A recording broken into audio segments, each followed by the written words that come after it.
In this video, I'm going to show you how to reset a Whirlpool Duet washer.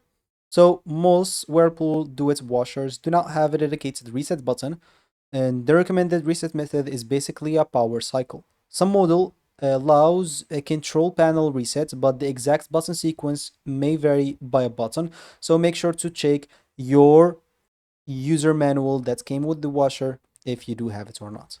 So if you don't have it, an example, the first thing that you'd like to do is basically turn off your washer. Press the power or cancel button to turn off the washer. If it's running a cycle, let it stop before continuing. Then you'd like to go and unplug the washer from the wall outlet and wait at least 1 minute.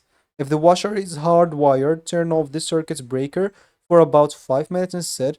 Whirlpool basically recommends a power cycle as the primary reset method. So once you waited an example, you'll have to go and plug the washer back in and turn it on, and the control board will reboot and clear most temporary software glitches. Of course, if the washer is still showing an error, some Whirlpool basically duet models supports this sequence where you can click basically cancel twice, then press the button or the power button once, and this may clear any temporary error codes on supported model, but it does not work on every duet washer.